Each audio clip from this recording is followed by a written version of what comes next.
ክቡራት ተኸታተልቲ ፈነወይ ኤርቲቪ ንሎሚ ረቡዕ 3 ሰነ ፍርቂ መዓልትን ፈረቓን ዝተዳለወ ዜናዊ መሰናድኦ ሒዝናልኩም ቀሪብና ኣለና ንምክትታልኩም ብክብሪ ዝዕድም ጴጥሮስ መንግሴ ኣርስተ ዜና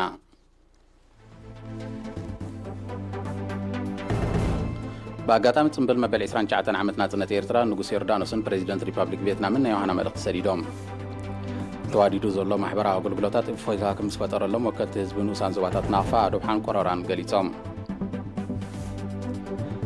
ኣብ ዞባ ዓረዛ ብልዕሊ 2 ሚልዮን ናቕፋ 2 ራያታትን ሓንቲ ንኡስ መጠን ዲጋን ተሃኒፀን ብደረጃ ዓለም ጠቕላላ ቁጥሪ ብኮሮና ቫይረስ ዝተለኽፉ ልዕሊ 6.4 ሚልዮን በፂሑ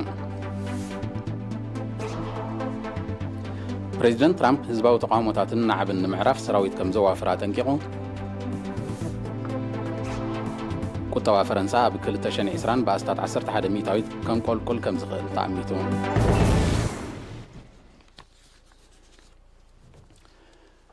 ሓበሬታ ካብ ላዕለዋይ ሓይሊ ዕማም ምክልኻል ለበዳ ኮሮና ቫይረስ ከም ዝከር ላዕለዋይ ሓይሊ ዕማም ምክልኻል ለበዳ ኮሮና ቫይረስ ኣብ ናይ 16 ግንቦት መግለፂኡ ኩነታት ዝርግሐ ኮሮና ቫይረስ ኣብ መላእ ሃገር ብዘተኣማምን መንገዲ ንምፍላጥን ክሰላሰል ዝግብኦ ደቂቕን ሰፊሕን ገምጋም ብምትግባር ሙሉእ ስእሊ ንምርካብን ብገምራውን ወካልን ቁምሶ ሰፊሕ ምርመራታት ክካየድ ከም ዝተወሰነ ሓቢሩ ነይሩ በዚ መሰረት ከም ቀዳማይ መድረኽ ኣብ ዝተፈላለየ ከባቢታት ኣስመራ ብኮሌጅ ሕክምናን ስነፍልጠት ጥዕናን ሃገራዊ ላቦራቶሪ ጥዕናን ክካየድ ዝቐነየ ንኮቪድ-19 ዝምልከት ምርመራታትን መጽናዕትን ትማሊ 12 ሰነ ተዛዚሙሎ እዚ ዕድመ ጾታ ብዝሒ ተቐመጥትን ካልእ ረቑሒታትን ኣብ ግምት ብምእታው ዝተወደበ ደረጅኡ ዝሓለወ ገምራዊ ቁምሶን መጽናዕትን ካብ ኣፍን ሶርኖን ብዝውሰድ መርኣያታት ዝምስራሕ ኮይኑ 4659 ስድራ ቤታት ብሓደ ወኪል ዝተሳተፍዎ እዩ ነይሩ ውፅኢት ናይዚ ፁፁይ ምርመራታትን መጽናዕትን ከም ዝስዕብ እዩ 4658 ካብ ተሳተፍቲ ናይቲ መጽናዕቲ ናፃ ካብ ኮቪድ-19 ኮይኖም ክርከቡ ከለዉ ሓንቲ ጓል ኣንስተይቲ ግን ተሰካሚት ናይቲ ቫይረስ ምዃና ተረጋጊጹ ከም ንቡር ኣሰራርሓ ምዛ እተለኽፈት ሰብ ብቐጥታን ተዘዋዋርን ርክብ ዝጸንሖም ኩሎም እንተላይ በዓል ቤታ ዝርከቦም 13 ሰባት ድሕሪ ምውሻቦም በዓል ቤታ እውን በቲ ሕማም ከም ተለኽፈ ተረጋጊጹሎ ውፅኢት ናይዚ ዛጊት ዝተኻየደ መጽናዕቲ ዘተባብዕ ኮይኑ ቁኑዕነትን እዋናውነትን ናይቶም ክሳብ ሕጂ ብመንግስቲ ኤርትራ ተወስዱ ሰፋሕቲ ናይ ምክልኻል ስጉምትታት ዝእምትን ዘረጋግፅን እዩ እንተኾነ ለበዳ ኮቪድ-19 ናይ ምምካት ቃልሲ ገና ኣብ ፈላሚ መድረኽ ምህላው ክዝንጋዕ ኣይግባእን ነዞም ዝስዕቡ ምኽንያታት ዛጊት ተሰላሲሉ ዘሎ መርመራታት ሰፊሕ እኳ እንተኾነ ኣብ ኣስመራ ጥራይ ተሓፅረ እዩ እዚ ኣብ ዝመፅእ ሰሙናት ኣብ ከባቢ ዶባት ዝርከባ ከተማታትን ካልኦትን ኣብ እተናውሒ ድማ ብዝሰፍሐ ዝርግሐ ክቕፅል እዩ ተሪኦ ኮሮና ቫይረስ ድሕሪ ምኽሳቱ ናይ ኣየር መጓዓዝያ ከም ዝቋረፅ እኳ እንተተገብረ ብባሕርን መሬትን ዝጸንሐ ዋሕዚ ምንቅስቓስ ስለ ዘየቋረፀ ኣብ ዝሓለፉ ዋርሕ ኣብ ዝተፈላለየ ከባቢታት ሃገርና 81 መወሸቢታት ተመስሪቱ ክሳብ ትማሊ ብድምር 5277 ክውሸቡ ከለዉ ካብኦም 3477 ተፋንዮም 1793 ሰባት ገና ኣብ መወሸቢ ነዋጣታት ይርከቡ እዚ ዋሕዚ እዚ ምስ ኩሉ ምቁፅጻር ቀጻሊ ከም ዝኸውን ርዱ እዩ ብደረጃ ዓለም መጠን መልከፍቲ ኮሮና ቫይረስ ብልዑል ፍጥነት እናዓረገ ኣብ ዝኸደሉ ዘሎ እዋን ኣብ ናይ ከባቢና ሃገራት እውን እቲ ቁፅሪ ካብ ዕለት ናብ ዕለት እናዛየደ ይመጽእ ከም ዘሎ ዝፍለጥ እዩ በዚ ምኽንያት ሕጂ እውን እቲ ኩነታት ምዝናይ ዘየድልዮ ዕቱብ ጥንቃቐን ትኩርነትን ዝሓትት እዩ ክሳብቲ ዝድለ ገምጋምን ሜማን ዝግበር ድማ ኣብ ዝሓለፈ 2 ዋርሕ ጸኒዖም ዝጸንሑ መምርሒታት ብደፋእታ እናፈኾሱ ከም ዝኸዱ ክግበር እዩ ኣብ መወዳእታ ላዕለዋይ ሓይሊ ዕማም ህዝቢ ክሳብ ሕጂ ዘርኣዮ ልዑል ምትሕባር ንመጻኢ መኸተውን ብዕቱብ ክቕጽሎ ሓሓሊፎም ዝረኣዩ ጥሕሰታት ብፍላይ ኣብ ዕዳጋታትን ማሕበራዊ ኣጋጣሚታትን ማለት ሓዘን ቀብሪ መርዓ ኣብያተ እምነት ንምእራም ግድኡ ክፍጽምን እናተማሕፀነ ንኹሎም ነዚ ከቢድ ዕማም ንምዕዋት ብምሉእ ተወፋይነት ዝሰርሑ ዘለዎ ኣካላት ነዚ ለበዳዚ ንምምካት ዝግበር ዘሎ ገንዘባውን ዓይነታውን ወፍያታት ንተጸገሙ ዝግበር ዘሎ ሓገዛት ምስጋንኡ ይገልጽ ዓወትና ሓፋሽ ላዕለዋይ ሓይሊ ዕማም ምክልኻል ሕማም ኮሮና ቫይረስ 3 ሰነ 2020 ናብ ካልእ ዜናታት ስንሰግር ብኣጋጣሚ ጽምብል መበል 29 ዓመት ናጽነት ኤርትራ ንጉስ ዮርዳኖስ ዓብዱላህ ዳግማውን ፕሬዚደንት ሪፐብሊክ ቪየትናም ኑጉየን ፉ ትሮንግን ናይ ዮሃና መልእኽቲ ሰዲዶም ክልቲኦም መራሕቲ ብስሞምን ብስም መንግስታቶምን ህዝብታቶምን ኣብ ዝሰደድዎ መልእኽቲ ንፕሬዚደንት ኢሳያስ አፈወርቂ ሙሉጥዕና ንኤርትራ ድማ ሰላምን ብልጽግናን ተመንዮም እቶም መራሕቲ ኣስዒቦም ክልታዊ ዝምድናን ምትሕጋዝን ንምምዕባልን ንምድንፋዕን ከም ዝሰርሑ ኣረጋጊጾም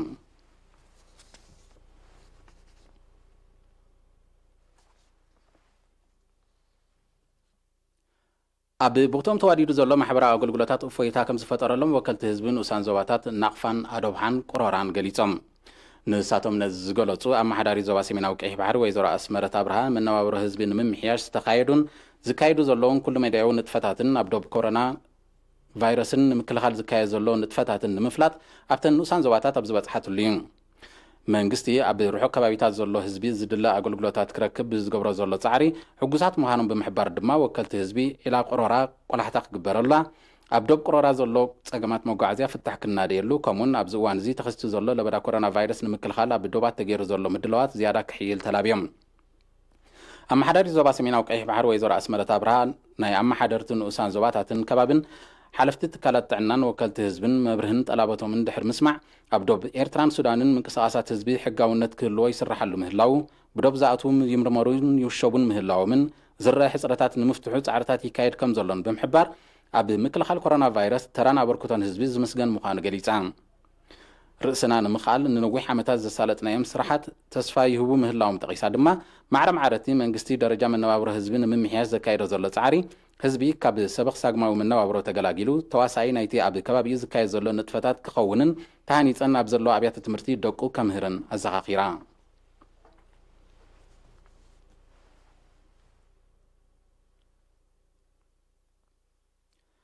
ኣብ ንዞባ ዓረዛ ደቂ ወራስን ከተማ ማይድማን ብምውሃድ ህዝብን መንግስትን ብልዕሊ 2 ሚልዮን ናቕፋ ሓንቲ ንኡስ መጠን ዲጋን 2 ራሕያታትን ተሃኒፀን ኣገልግሎት ድልዋት ኮይነን እታ ኣብ ዓዲ ደቂ ወራሲ ምምሕዳር ከባቢ ዓደ በዛ ዝተሃንፀት ንኡስ መጠን ዲጋ 50,000 ሜትር ኪብ ማይ እትሕዝ ኮይና ንነበርቲ 8 ዓድታት ንነብሶምን ጥሪቶምን ዝተማይ ከተገልግልን ትሕቲ ባይታዊ ማይ እቲ ከባቢ ከተህብትምን ትፅቢት ከም ዝግበረላ ኣካይዲ ስራሕቲ ፕሮጀክት ፎርማን ዕቋ ገብርኤል ገብረ ገርጊስ ሓቢሩ እተን ኣብ ሓውሲ ከተማ ማይ ድማ ዝተሃንፃ 2 ራሕያታት ድማ ንኣስታት 15,000 ነበርቲ ዘገልግላ ኮይነን ትሕዝቶ ማይ ናይተን ኣብ ኣገልግሎት ዝርከባ 10 ዒላታት ንምህብታን ምዃኑ ድማ ተገሊጹ ኣመሓዳሪ ከተማ ማይ ድማ ኣቶ መሓሪ ኣልኣዛር ብወገኑ ምስ ቀጻሊ ዕብየትን ምውሳኽ ህዝብን ከተማ ማይ ድማ ዋሕዲ ማይ ከጋጥም ምጽንሑ ጠቒሱ እተን ዝተሃንፃር 2 ራሕያታት ትሕቲ ባይታዊ ማይ ብምህብታም ነቲ ብ12 ነቑጣታት ዝዕደል ማይ ከዕብይኦ ከም ዝኽእላ ኣረዲኡ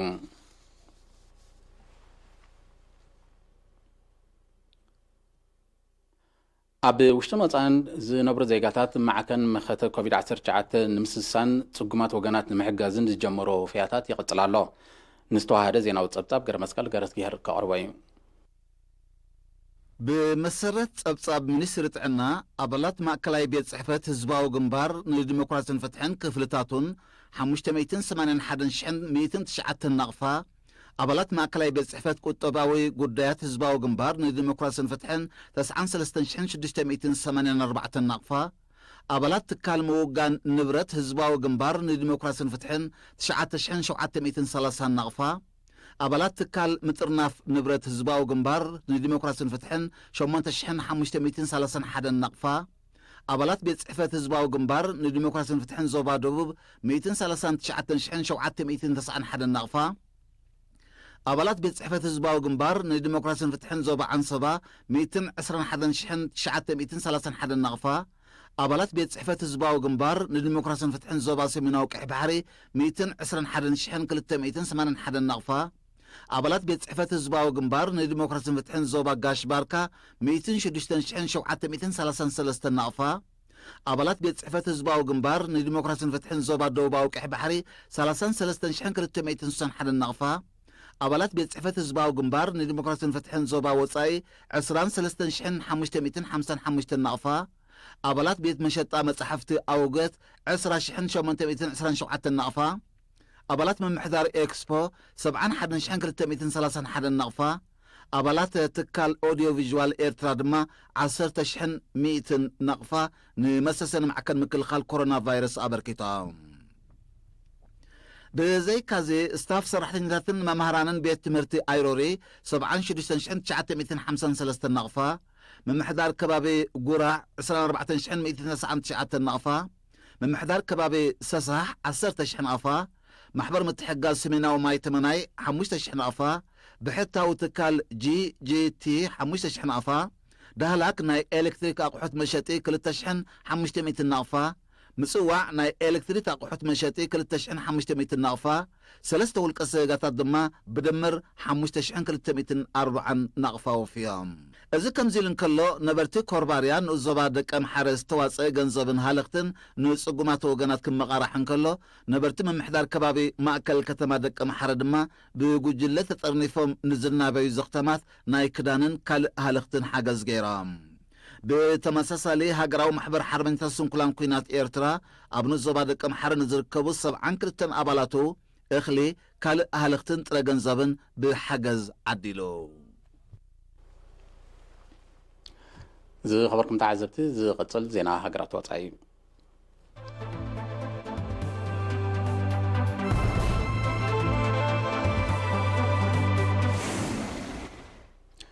بدرجة عالم تقلال قطري بكورونا فيروس تلقفو لعلي 6.4 مليون كم زبطحه لعلي 380 شيخ كابهم دما كم زموتو تصابات حنا انتصيرهم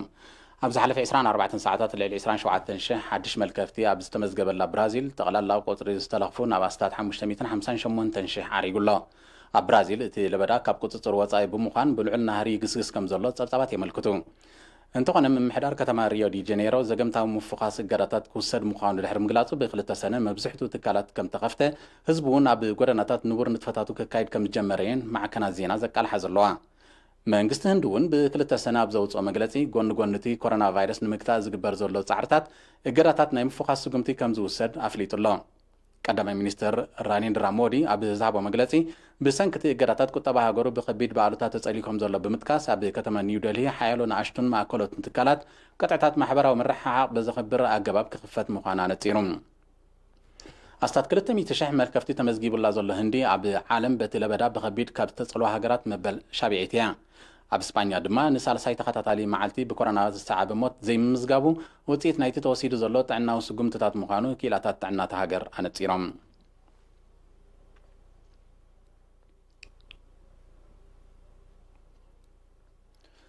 ፕሬዚደንት ኣሜሪካ ዶናልድ ትራምፕ ብክልተ ሰነን ሻድሻይ መዓልቱ ኣብ ሰፊሕ ክፋልታ ሃገር ዝቐጸለ ህዝባዊ ተቃውሞታትን ናዕብን ደው ምስ ዘይብል ኣባላት ሰራዊት ብምውፋር ብሓይሊ ደው ንምባሉ ስጉምቲ ክወስድ ከም ዝኽእል ኣጠንቂቑ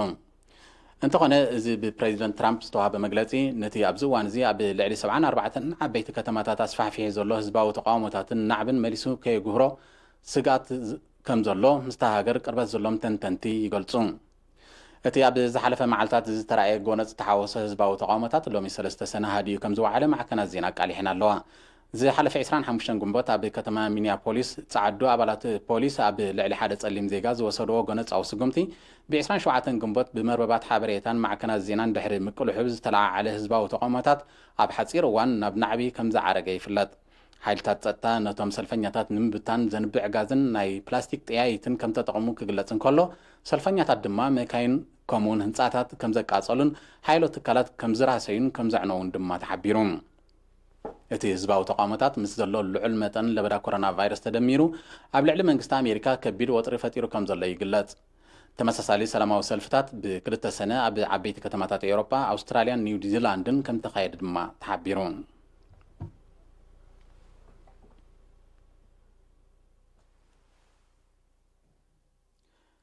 ቁጠባ ፈረንሳ ብሰንኪ ለበዳ ኮሮና ቫይረስ ኣብዚ ዓመት እዚ ብ11 ሚእታዊት ከምቆልቁል ከም ዝኽእል ሚኒስትሪ ፋይናንስ ሃገር ኣብ ዘውፅኦ መግለፂ ኣሚቱ እቲ መጠን ምንቁልቋል ኣብታ ሃገር ኣብ ውሽጢ ዝሓለፈ 10 ዓመታት እቲ ዝዓበየ ምዃኑ እዩ እቲ ሚኒስትሪ ሓቢሩ ዘሎ ይኹን እምበር ነቲ ተሃሲ ዘሎ ቁጠባ ኣብ 2021 ዳግማይ ንምብርባር ብዕቱብ ይስራሕ ከም ዘሎ ሰመዚ ሚኒስትሪ ፋይናንስ ፈረንሳ ኣፍሊጦም ፈረንሳ ብለበዳ ኮሮና ቫይረስ ብከቢድ ካብ ዝተሃስያ ሃገራት ዓለም ሓንቲ ምዃና ይጥቀስ ቁጠባ ዓለም ብሰንከቲ ኣብ ወርሒ ታሕሳስ 2019 ዝተኸስተን ገና መግቲ ዘይተረኽቦን ኮሮና ቫይረስ ኣብ ደረጃ ዝሕታለ ወሪዱ ከም ዘሎ ጸብጻባት ይረድኡ እቲ ቁጠባዊ ምንቁልቋል ድሕሪ ካልኣይ ውግእ ዓለም ዝኸፍአ ምዃኑ ኪላታት ይገልጹ።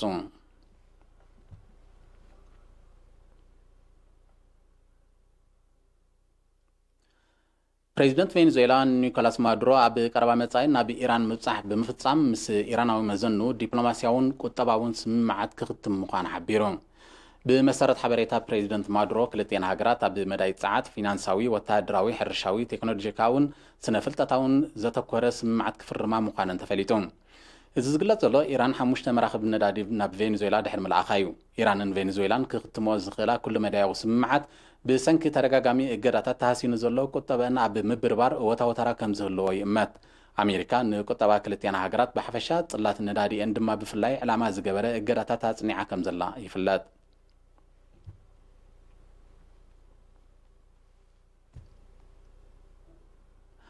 ኣብ ማዕሙቕ ባሕሪ ዓረብ ዝተፈጥረ ህበብላዊ ማዕበል ሎሚ 3 ሰነ ምዕራባዊ ወሳናትን ህንዲ ክበጽሕ ምዃኑ ዝእምት ትንቢት ኩነታት ኣየር ብምህላው ሰብኣዊ ጉድኣትን ዋታዊ ዕንወትን ከየኽትል ተሰጊዩ። እቲ ልዕሊ 110 ኪሎ ሜትር ኣብ ሰዓት ብዝሕንበብ ንፋስ ዝተሰነየ ህበብላዊ ማዕበል ዘውርዶ ዘሎ ዕንወት ንምጉዳል ኣብ ተኣፋፊ ከባቢታት ዝርከቡ ዜጋታት ናብ ውሕስ ቦታታት ከም ዝጉዕዙ ከም ተገብረ ሓይሎን ናይ ቅድመ ምድላዋት ንጥፈታት ድማ ከም ተሰላሰለ ሰብ መዚ ሲቪላዊ ድሕነት ህንዲ ኣፍሊጦም። ኣብ ምዕራባዊ ወሰናትን ህንዲ እትርከብ ከተማ ሙምባይ በቲ ባህርያዊ ሓደጋ ብቐዳምነት ባዕሉታ ካብ ጽልዋ ክትከውን ከም ትኽእል እዩ ዝሕበር ዘሎ። ኣብ ህንድን ባንግላዴሽን ካብ ወርሒ ሚያዝያ ክሳብ ወርሒ ታሕሳስ ብዝኽሰት ሓደጋታት ህበብላዊ ማዕበልን ብርቱዕ ዝናብን ብኣማይት ዝቝጸሩ ሰባት ከም ዝሞቱ ጸብጸባት ይጠቕሱ። ኣብ ዝሓለፈ ወርሒ ግንቦት ልዕሊ 170 ኪሎ ሜትር ኣብ ሰዓት ብዝሕንበብ ንፋስ ዝተሰነየ ህበብላዊ ማዕበል ኣንፉን ኣብ ወሽመጥ ቤንጋልን ህይወት ልዕሊ 100 ሰባት ከም ዝቐሰፈ ልዕሊ $13 ቢልዮን ዝግመት ዕንወት ድማ ኣብ ትሕቲ ቅርጽን ሕርሻዊ መሬትን ከም ዘውረደ ይዝከር።